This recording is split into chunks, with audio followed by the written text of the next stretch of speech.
नमस्कार सभी को। आप सभी का आपके अपने इस YouTube चैनल पर हार्दिक स्वागत है। आज हम एजुकेशनल साइकोलॉजी जो पीडी पाठक द्वारा रचित एक महत्वपूर्ण मनोविज्ञान की पुस्तक है, इसमें हम चैप्टर नंबर 30 आज प्रस्तुत करने जा रहे हैं।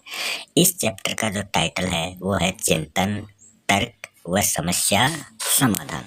हम सभी के बारे में एक वीडियो में पढ़ने जा रहे हैं। सबसे पहले हम बात करें चिंतन। चिंतन होता क्या है और इसकी अलग अलग विद्वानों द्वारा दी गई परिभाषाएं। मनुष्य के सामने कभी कभी किसी समस्या का उपस्थित होना स्वाभाविक है कि उसके सामने कभी ना कभी कोई ना कोई समस्या उत्पन्न होती है। ऐसी दशा में वह व्यक्ति उस समस्या का समाधान करने के बारे में अनेक उपाय सोचने लगता है। वह इस बात पर विचार करना शुरू कर देता है कि समस्या को किस प्रकार हल किया जाए। उसके इस प्रकार सोचने या विचार करने की जो क्रिया होती है वही चिंतन कहलाती है। कि हम किसी कार्य के बारे में सोच विचार करेंगे वही क्या होगा, हमारा चिंतन होगा। दूसरे शब्दों में हम इसकी परिभाषा की बात करें कि चिंतन जो है ये विचार करने की वह मानसिक प्रक्रिया है जो किसी समस्या के कारण शुरू होती है और उस समस्या के अंत तक चलती रहती है जब तक उस समस्या का समाधान नहीं हो।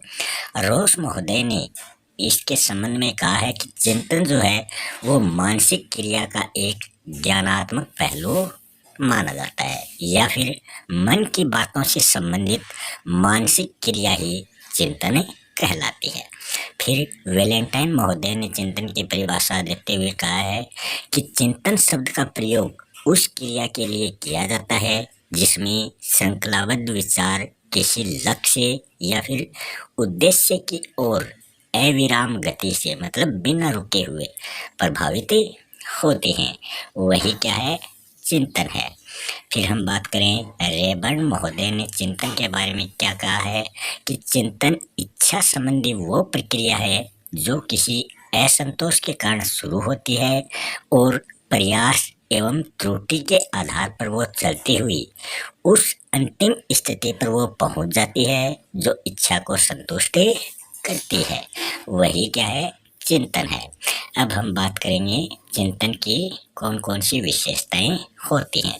पहली विशेषता है चिंतन मानव का एक विशिष्ट गुण है। इस चिंतन की सहायता से ही मनुष्य अपनी बर्बर अवस्था से सभ्य अवस्था तक पहुंचने में सफल हुआ है कि चिंतन के कारण ही वो जंगली से एक सभ्य इंसान बना है। दूसरी विशेषता है चिंतन मानव की किसी इच्छा, असंतोष, कठिनाई या फिर समस्या के कारण शुरू होने वाली एक प्रकार की मानसिक प्रक्रिया है, तो चिंतन को मानसिक प्रक्रिया भी माना गया है। फिर है चिंतन किसी वर्तमान या भावी आवश्यकता को पूर्ण करने के लिए एक प्रकार का व्यवहार है, तो चिंतन को व्यवहार भी माना गया है। इस कि जिस प्रकार अंधेरा होने पर बिजली का स्विच दबाकर हम प्रकाश कर लेते हैं और मार्ग पर चलते हुए सामने से आने वाली मोटर को देखकर एक और हट जाते हैं, वह भी क्या है, चिंतन है। फिर मार्शल महोदय ने चिंतन के बारे में कहा है कि चिंतन उस समय शुरू होता है जब व्यक्ति के सामने कोई समस्या उत्पन्न होती है और वो उस समस्या का समाधान खोजने की अनेक कोशिश या प्रयत्न करता है। अगली विशेषता है चिंतन की सहायता से व्यक्ति अपनी समस्या का समाधान करने के लिए अनेक प्रकार के उपायों पर वो विचार करेगा। अंत में वह उनमें से एक उपाय का प्रयोग करके अपनी समस्या का समाधान करता है। अगली विशेषता है कि इस प्रकार चिंतन एक पूर्ण और जटिल मानसिक प्रक्रिया है जो समस्या की उपस्थिति के समय से शुरू होकर उस समस्या के समाधान के अंत तक वो चलती रहती है।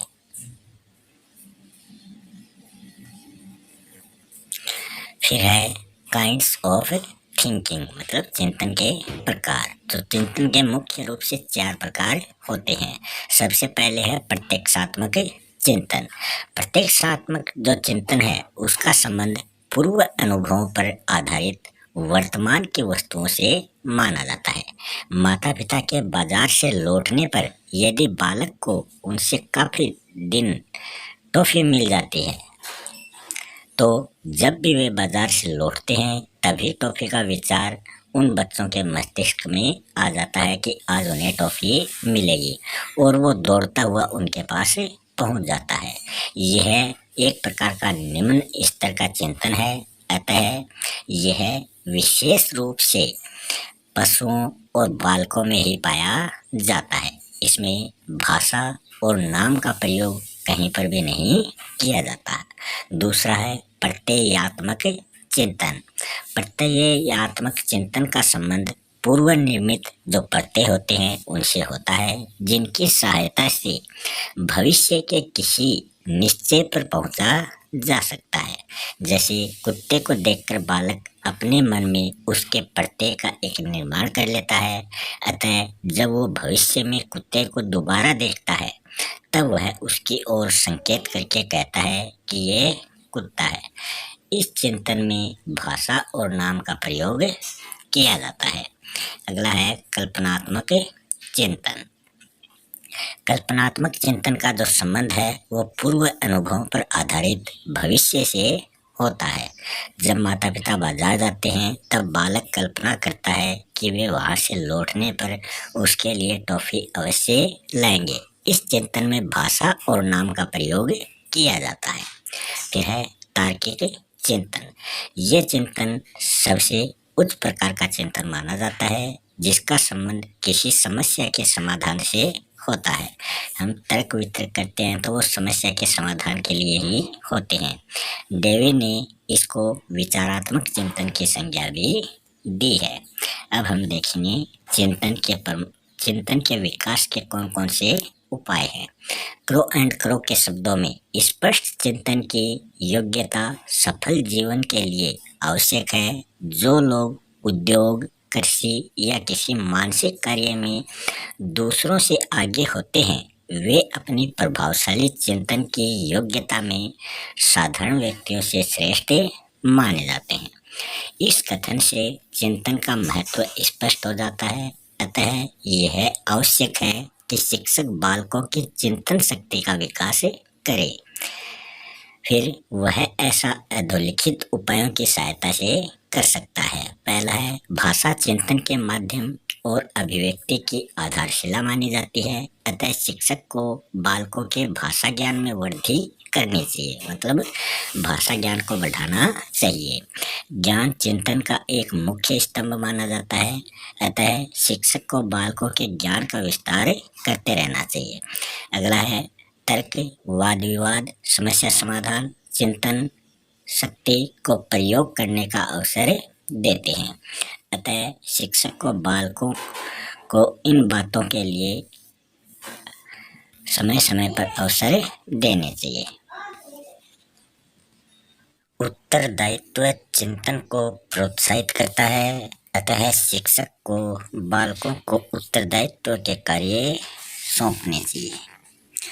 रुचि और जिज्ञासा का चिंतन में प्रमुख स्थान माना जाता है। अतः शिक्षक को बालकों की इन प्रवृत्तियों को जागृत रखना चाहिए।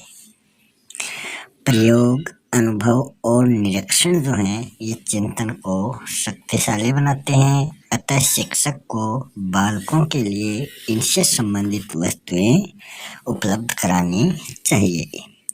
शिक्षक को अपने अध्यापन के समय बालकों से विचारात्मक प्रश्न पूछकर उनकी चिंतन की योग्यता में बढ़ोतरी करनी चाहिए। शिक्षक को बालकों को विचार करने और अपने विचारों को व्यक्त करने के लिए हमेशा प्रोत्साहित करना चाहिए।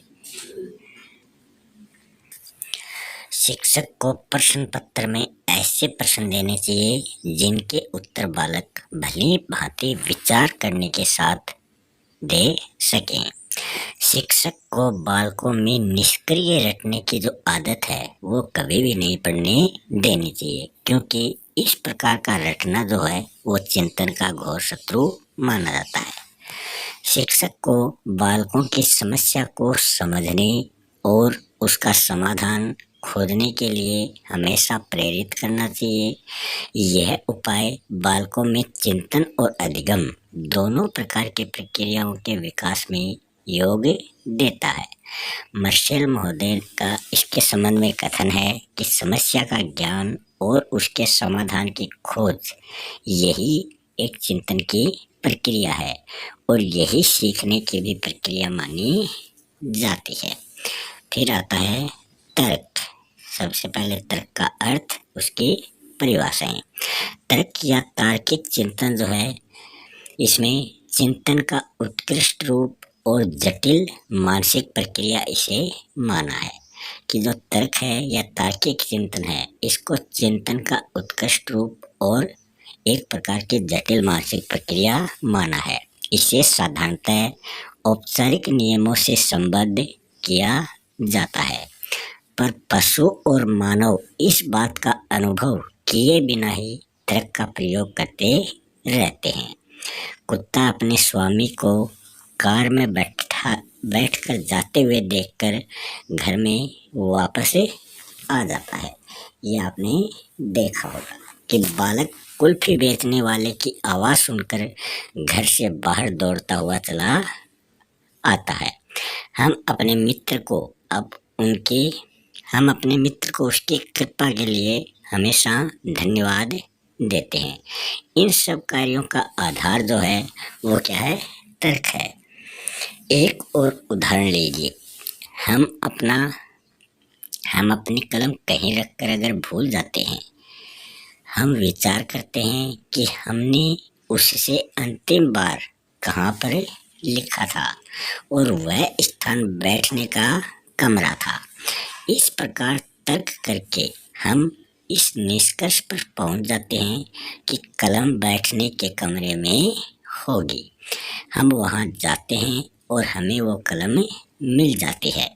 इस प्रकार हमारी जो समस्या थी कलम खोजने की, और वो उसका समाधान हो गया, मतलब वो कलम मिल गई। अतः हम कह सकते हैं कि तर्क जो है ये कार्य कारण में संबंध स्थापित करके हमें किसी निष्कर्ष पर पहुंचने या किसी समस्या का समाधान करने में हमारी सहायता देता है। फिर मन महोदय ने तर्क के बारे में कहा है कि तर्क उस समस्या को हल करने के लिए अतीत के अनुभवों को सम्मिलित रूप प्रदान करता है, जिसको केवल पिछले समाधानों का प्रयोग करके हल नहीं किया जा सकता। फिर गेट्स व अन्य महोदय ने तर्क के बारे में कहा है कि तर्क जो है ये फलदायक चिंतन है, जिसमें किसी समस्या का समाधान करने के लिए पूर्व अनुभवों को नई विधियों से पुनर्संगठित या सम्मिलित किया जाता है। स्किनर के अनुसार तर्क शब्द का प्रयोग कारण और प्रभाव के संबंधों की मानसिक स्वीकृति को व्यक्त करने के लिए किया जाता है। यह किसी अवलोकित कारण से एक घटना की भविष्यवाणी या किसी अवलोकित घटना से किसी कारण का अनुमान हो सकता है। फिर है तर्क के सोपान। डेवी महोदय ने हाउ वी थिंक नामक अपने पुस्तक में तर्क के 5 सोपान बताए हैं। पहला है समस्या की उपस्थिति, मतलब सबसे पहले समस्या को उपस्थित किया जाना चाहिए। तर्क की शुरुआत जो होती है वो किसी समस्या की उपस्थिति से ही होती है। समस्या की उपस्थिति व्यक्ति को उसके बारे में विचार करने के लिए हमेशा बाध्य करती है। फिर जैसे ही समस्या की उपस्थिति हो जाती है, उसके बाद में समस्या की जानकारी होनी चाहिए। व्यक्ति समस्या का अध्ययन करके उसकी पूरी जानकारी प्राप्त करता है और उससे संबंधित तथ्यों को इकट्ठा करता है। तीसरा सोपान है समस्या समाधान के उपाय। व्यक्ति एकत्र किए हुए तथ्यों की सहायता से उस समस्या का समाधान करने के लिए अनेक उपायों पर विचार प्रकट करता है। फिर है एक उपाय का चुनाव। फिर जैसे ही उसके सामने अनेक उपाय आ जाते हैं तो व्यक्ति समस्या का समाधान करने के लिए सब उपायों के औचित्य और अनुचित्य पर पूर्ण रूप से विचार करने के बाद उनमें से एक का चयन कर लेता है। जो सबसे कुशल होता है उसका वो चयन करता है। फिर है उपाय का प्रयोग। व्यक्ति अपने निर्णय के अनुसार समस्या का समाधान करने के लिए उपाय का प्रयोग करता है। हम उक्त सोपानों को एक उदाहरण देकर स्पष्ट कर सकते हैं। वो उदाहरण है, माँ घर लौटने पर अपने बच्चे को रोता हुआ पाती है। उसका रोना माँ के लिए एक समस्या उपस्थित कर देता है। वह उसके रोने के कारणों की खोज करके उस समस्या को पूर्ण ज्ञान प्राप्त करती है कि वो किस कारण से रो रहा। उसके विचार से बच्चे के रोने के 3 कारण उसने माने हैं। पहला है अकेले रहने के कारण, दूसरा है चोट लगने के कारण और तीसरा कारण है भूख लगने के कारण।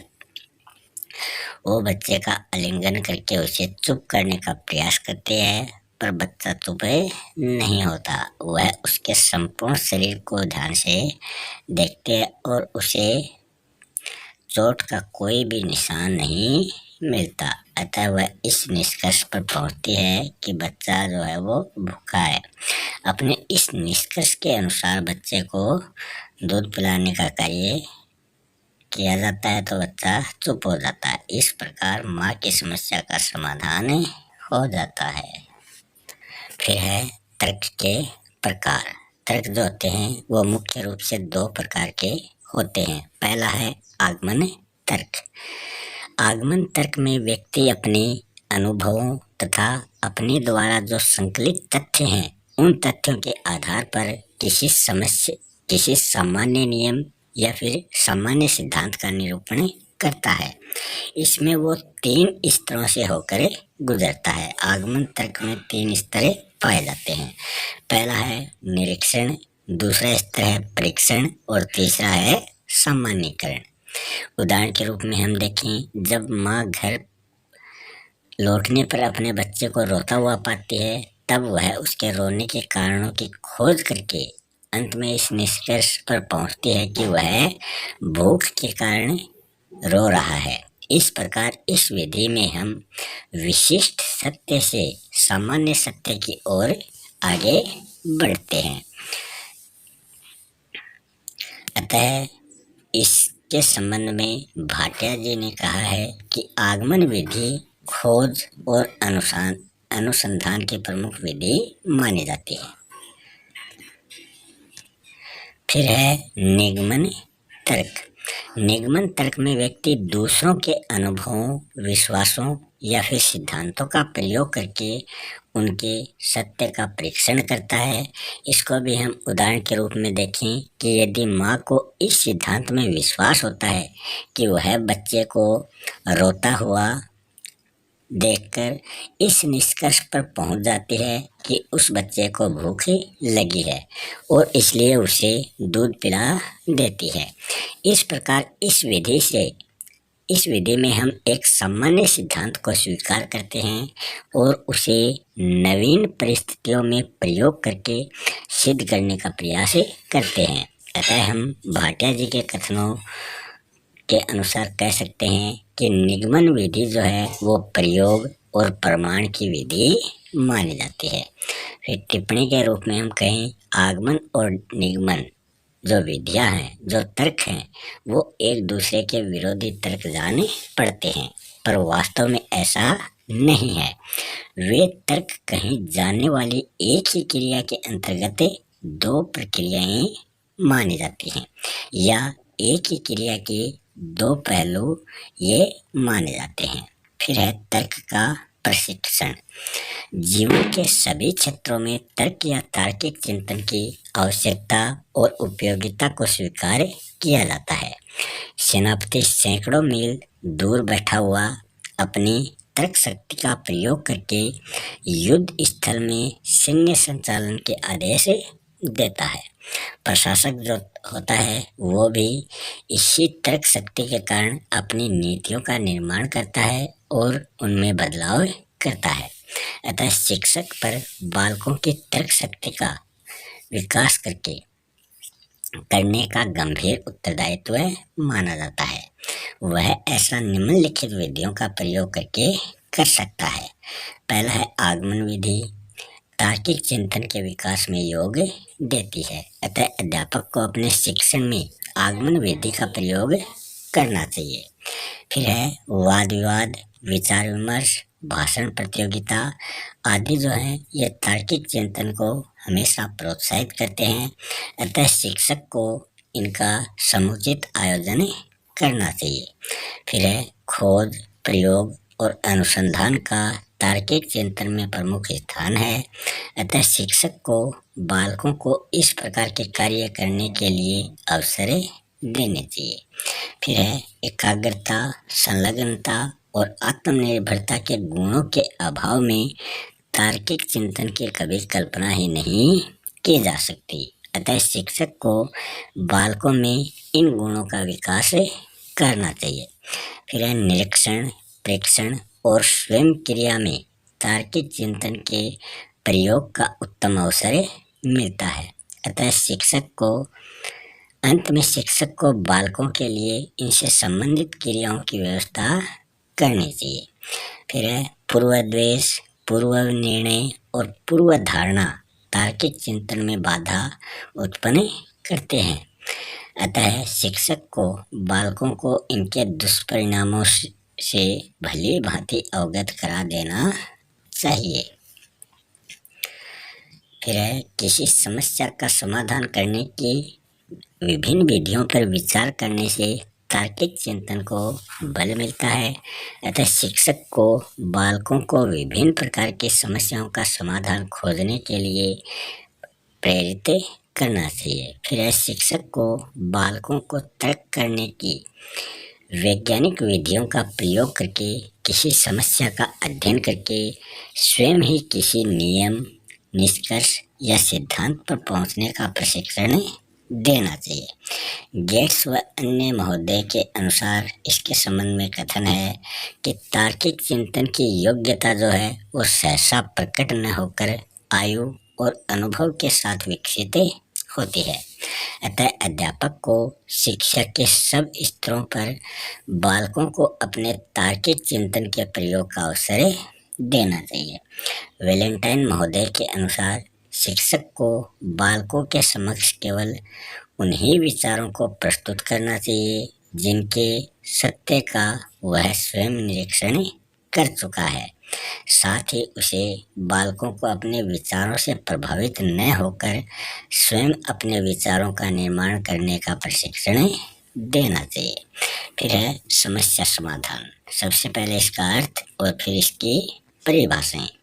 यदि हम किसी निश्चित लक्ष्य पर पहुंचना चाहते हैं या निश्चित उद्देश्य प्राप्त करना चाहते हैं पर किसी कठिनाई के कारण हम वहाँ पर नहीं पहुँच पाते हैं, मतलब उसे प्राप्त नहीं कर पाते हैं, तब हमारे सामने एक समस्या उत्पन्न हो जाती है। यदि हम इस कठिनाई पर विजय प्राप्त करके अपने लक्ष्य या उद्देश्य पर पहुँच जाते हैं तो हम अपनी समस्या का समाधान कर लेते हैं।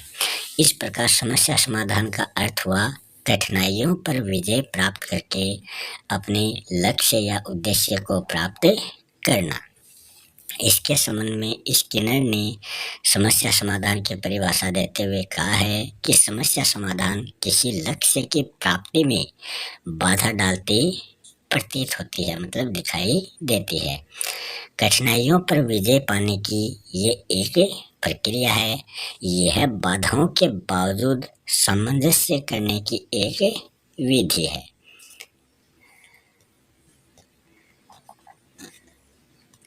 फिर है समस्या समाधान के प्रमुख स्तर।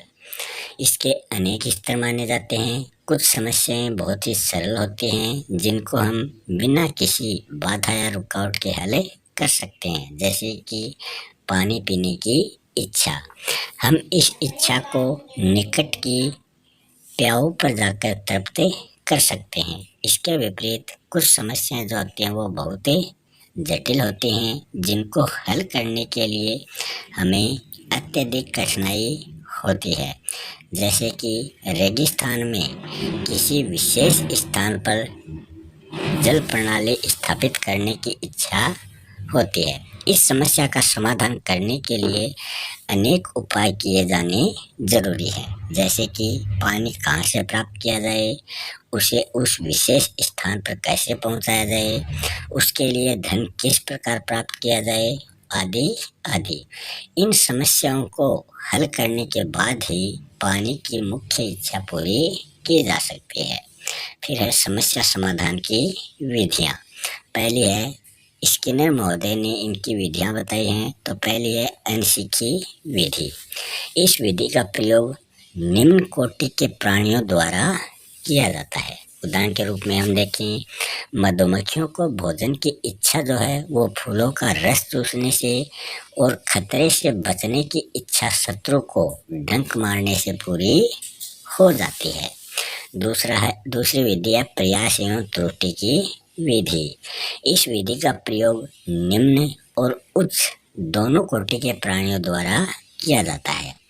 इस संबंध में थॉर्नडाइक महोदय का बिल्ली पर किया जाने वाला प्रयोग प्रमुख माना जाता है। बिल्ली अनेक गलतियां करके अंत में पिंजरे से बाहर निकलना सीख चुकी थी।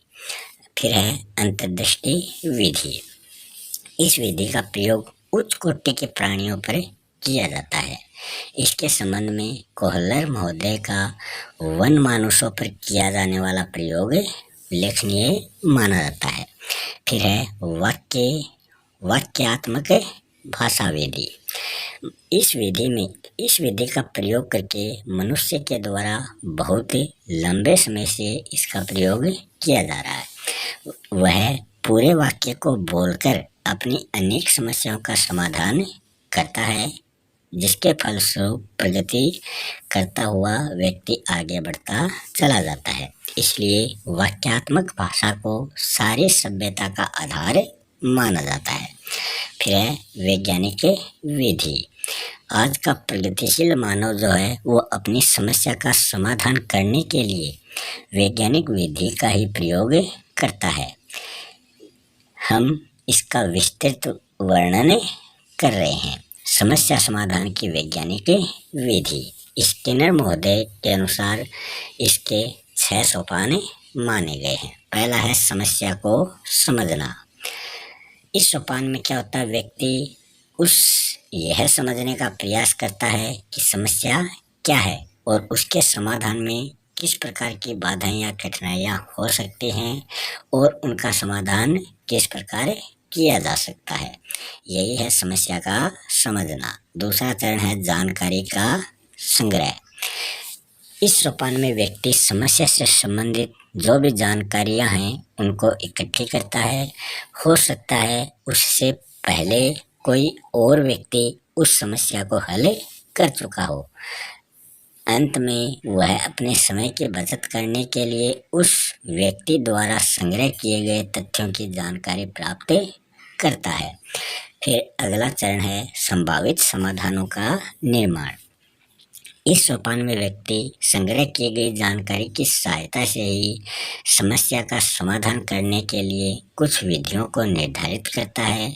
वो जितना अधिक बुद्धिमान होता है उतनी ही अधिक उत्तम से उत्तम विधियां उसमें उतनी ही अधिक उत्तम विधियां पाई जाती हैं। इस सोपान में सृजनात्मक चिंतन प्राय सक्रिय माना जाता है। अगला सोपान है संभावित समाधानों का मूल्यांकन।